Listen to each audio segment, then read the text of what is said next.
그렇게 어렵진 않았습니다.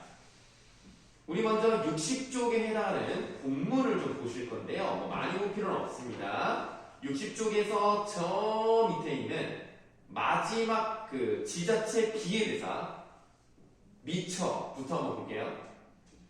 미처 말씀을 드리지 못했는데 상류지역이 상수원 보호구역으로 지정되면서 개발이 제한되어 손실이 큽니다. 네, 그러니까 우리는 개발을 못하니까 돈을 많이 못 벌지 않느냐.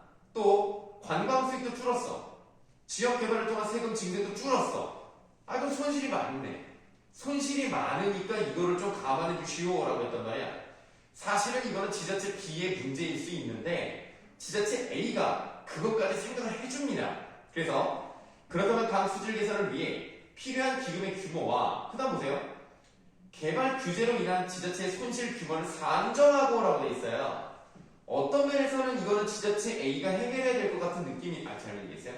지자체 B가 해결해야 될 것 같은 느낌인데 지자체 A가 그것까지 고려해서 그럼 금액을 한번 산정해 보자라고 했기 때문에 이 부분은 나름의 양보 전략을 했다라고 볼 수가 있겠습니다. 그래서 두 지자체의 물 사용료까지 고려해서 두 지자체의 부담을 정하는 게 어떨까요? 라고 해서 어떤 면에서는 자기네들이 꼭 하지 않아도 될 것까지 생각을 해준 거죠. 자, 그 다음 쪽 61쪽으로 가시면 이야기가 잘 되고 마지막 지자체 B 내다볼게요. 네, 동의합니다. 그리고 강 수질 개선 사업은 생태계 복원, 국가 이미지 제고 등 부수적인 효과도 있습니다. 그러므로 환경 당국에서도 비용을 지원해 주신다면 좋을 것 같습니다. 라고 얘기하고 있어요. 그러니까 자기들끼리 일단 퉁탕퉁탕 해가지고 얼마만큼 부담을 하는 것인가에 대해 결정을 했고요. 그 다음에 환경 당국에 돈을 좀 대줘라. 뭐 이런 얘기를 하고 있단 말이야. 그래서 자, 3번 문제 2번을 보시면 지자체 A가 지자체별 부담금과 환경당국의 국비 지원이라는 두 가지 의제를 분리하여라고 했어요. 그러나 환경당국의 국비 지원은 지자체 B가 이야기를 했고요. 이걸 또 분리했다라고 말하기도 어렵기 때문에 2번이 답이 되는 거고요. 그 다음에 보기 3번 지자체 A가 물 이용 부담금을 결정할 때 상류지역 개발 제한으로 인해 지자체 B가 입을 손쉽게 고려할 수 있다는 양보 의사를 드러냈기 때문에 3번은 맞다고 볼 수가 있겠습니다. 자, 1번의 답은 2번, 2번의 답은 2번. 이렇게 해서 1, 2, 3번이 전부 다 2번이 답이었어요.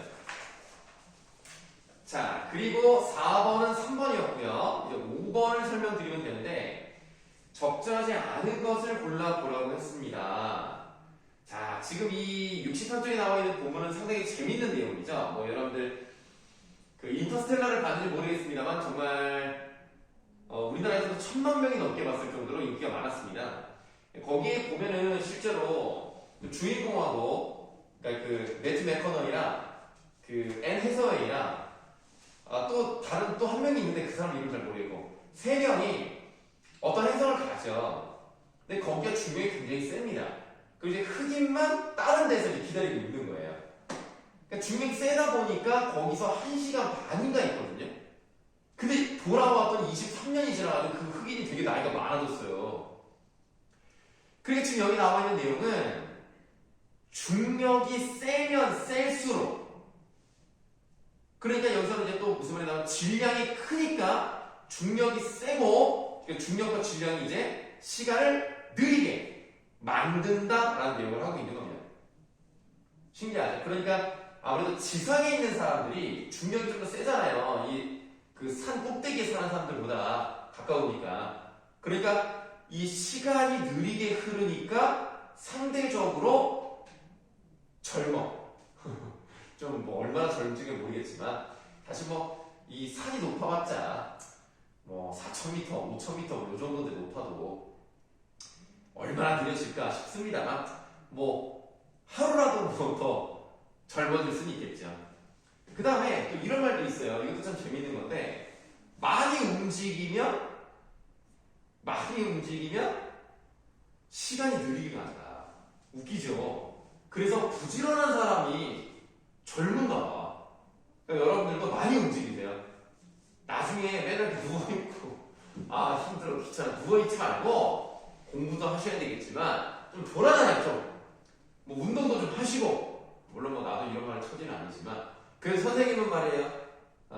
뭐랄까, 집에서 자꾸 움직입니다. 그러니까 나도 운동 되게 싫어하는데 집에서 계속 움직여요. 그러니까 앉아있다가 뭐 할 일이 딱 생각나면 바로 일어나. 그럼 뭘 해? 다시 또 앉아. 또 생각나면 바로 가. 뭐 예를 들어 설거지를 해야 돼. 설거지를 막 해. 아니면 세탁기를 돌려도 빨리 돌려. 공부를 해야 돼. 공부를 해. 바로 생각날 때마다 바로 한단 말이에요. 그래서 결론은 잘못했다. 이렇게 말씀드리기도 그렇습니다만 어쨌든 니네가 어떻게 되는지 모르잖아. 그치? 예를 들어서 내가 사실은 원장님보다 나이가 많을 수도 있는 거 아니야? 근데 그렇게 안 보이잖아. 그것은 혹시 내가 많이 움직이기 때문이 아닐까? 시답자를 생각하지 말라고요?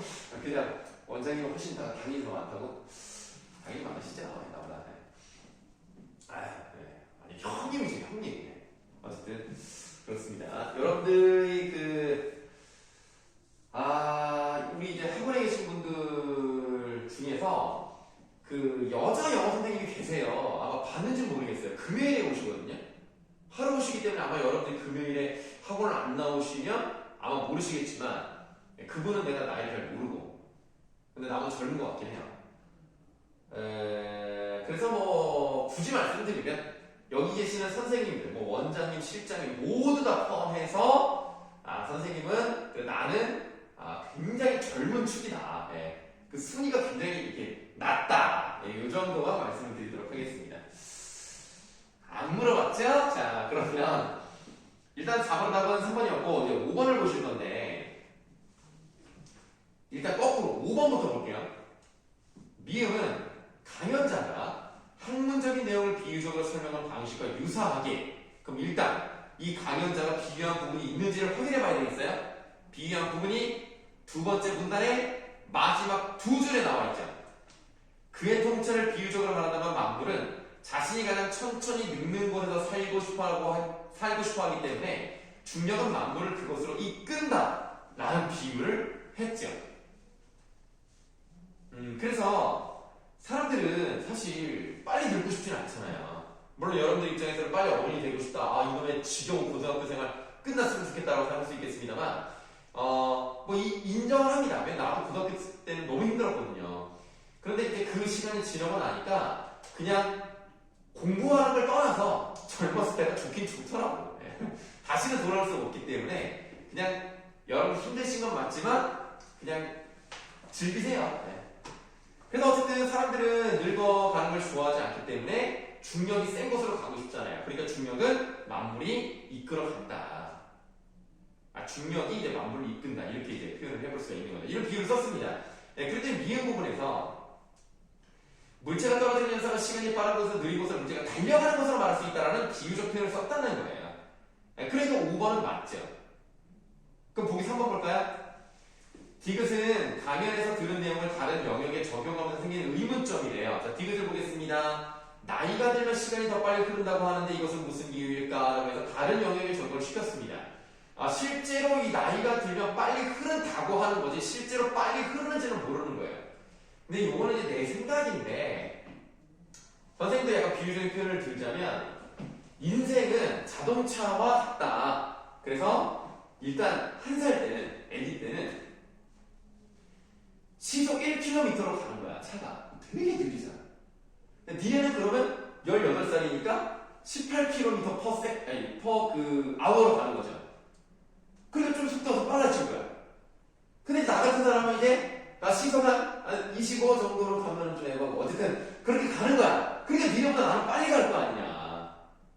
내가 볼 때는 이 가장이 되거나 돈을 벌게 되면 어깨가 무거워지잖아요. 어깨가 무거워지면 솔직히 말하면 이제 이 질량과 중력은 상관은 없어요. 질량이 아무리 커도 중력은 똑같이 작용합니다. 그러나 느낌상 이 어깨의 짐이 무거워지니까 중력을 더 많이 받는 것 같은 느낌이 들잖아. 그럼 시간이 느려져야 되는데 잘못 얘기했다. 그러면 안 되는데 잘못 얘기한 것 같아요. 그냥 없는 얘기를 합시다. 그럼 그냥 자동차까지만 얘기할게요. 그래서 빨리 가는 것처럼 느껴진다. 이렇게 말씀을 드릴게요. 자, 그래서 생긴 의문점이고요. 이 의문점에 대한 해답은 위의 강연을 통해서는 확인할 수 없죠. 지금 여기서는 어떤 얘기를 하고 있냐면 그 질량이 강한 곳, 질량이 큰 곳, 이곳으로 갈수록 중력이 강한 곳. 중력이 강하니까 시간이 느린다. 이 얘기를 하나 있고요. 그 다음에 많이 움직이는 거.